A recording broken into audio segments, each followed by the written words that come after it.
శ్రీనివాసరావు కూడా ఎల్లగురమకి ఏటకెళ్తున్నాడు. ఎల్లగురమకి ఏటకెళ్తుంటే ఈ చోట కూడా మాయ ఏనుగు రూపం దాచుకొని అలా మాయ అవుతున్నాడు పోయిందా. ఎప్పుడైతే ఉద్యానవనంలో పద్మావతి తీసుకొని 7 గడియలు మర్చిపోయారు. 7 గడియలు మర్చిపోయి తన మాట దాన్ని తీర్చుకున్నారు. నీ ఊరేటి, నీ పేరేటి, నీ చంద్రవరు నాకు చెప్పలే. నా తల్లి తండ్రి మీరు చెప్పమంటారా? నా తల్లి గారు ధరణీదేవి, నా తండ్రి గారి ఆకాశరాజు, నా పేరు అయితే పద్మావతి అని. అలా పద్మావతి కూడా జగన్నామాలు చెప్తున్నాను కూడా. అయ్యా నువ్వు చూస్తే నా జన్మనామాలు అడిగావు, నీ జన్మనామాలు కూడా చెప్పవయ్యా. దేవి నా జన్మనామాలు కూడా చెప్తా నేను అన్నాడు. మా నాన్నగారి పేరు వసిదేవి, మా అమ్మగారి పేరు దేవకీదేవి. చూసారనాయన మా అన్నగారి పేరు బలరాముడు, మా బావగారి పేరు చూసారనాయన పాండవులని.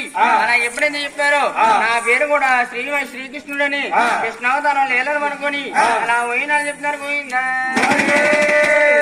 ఒకరి జన్మనామాలు ఒకరు చెప్పుకున్నారు. ఒకరి జన్మనామాకులకు చెప్పుకొని తినదానా నేను నిన్నే పెళ్ళాడతాను అని చేతిలో చెయ్యెత్తుకొని ప్రేమ చూపులతోటి అలా ఎప్పుడైతే తుప్పచాటుకెళ్ళి అలా మాయమైపోతున్నారు. పోయిందా అప్పుడు ఎప్పుడైతే శ్రీనివాసరావు కూడా గడ్డ మూల గడ్డని కూర్చొని ఉన్నాడంట. బాబు నాయన ఏవరా బాబు రోజుకి ఆ కథ ఈ కథ చెప్పేవాడు. ఈ రోజు ఎట్రా గడ్డ మూల గడ్డ కూర్చున్నావు, ఎవరు కొట్టారా నాయన, ఎవరు తిట్టారా?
నేను చూస్తే పెళ్లికి కొడుకుని పెరిగి ఉన్నాను. ఎవరు కొట్టడానికి ఎవరెంతటోళ్ళు, ఎవరు తిట్టడానికి ఎవరెంతటోళ్ళు.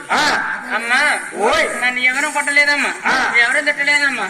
అమ్మా నువ్వేం చేస్తావో తెలియదమ్మా. అమ్మోయ్ నాకు ఈ సంవత్సరం పెళ్లి చేయాలమ్మా. బాబు ఇప్పుడు పెళ్లి కావాలంటే పిల్లను చూడాలా, తగిన జబ్బు ధనం కావాలా, టైం పడుతుంది అన్నది ఆనాడు నాయన. పెళ్లి పెళ్లి అంటే మాట్లాడరా నాయన తినడానికి తిండి లేదు, పట్టుకోవడానికి బట్ట లేదు, ఉండడానికి కూడి లేదు. నాయన పెళ్లి పెళ్లి అంటే పిల్ల ఎవరు ఇస్తారా నాది అమ్మా మన కూటు కొరువు కాని కులాన కొరువు కాదు. ఆకాశరాజు పట్టినాను ధరణీదే ఉన్నది, ధరణీదేవి కూతురు పద్మావతి ఉన్నది. పద్మావతిని నేను చూశాను, నన్ను పద్మావతి చూసింది. మా ఇద్దరం కూడా ప్రేమించుకున్నాం, పెళ్లి చేసుకుంటామని మాట్లాడుకున్నాం. అమ్మా నువ్వు ఎలాగానే ఆ పిల్ల నీగా నచ్చిందంటే అప్పుడు అమలాదేవి ఏమంటుందిరా, బాబు నాయనా నువ్వు ఇక్కడ ఏం పేరు బాబు? వాసమ్మ. వాసలమ్మ గారు నువ్వు కూడా ఇక్కడ మార్గాలు మోసి నాయన విజయవాడ నుంచి వచ్చి ఈ అమలాపురాన్ని మామూలుగా తిరుగుతావంటే నేను ఏదో అనుకున్నాను బాబు.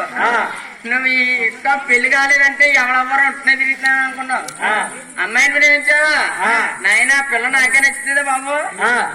బాబు నేను వెళ్ళమంటావా? అమ్మా నున్నంగా తల్లి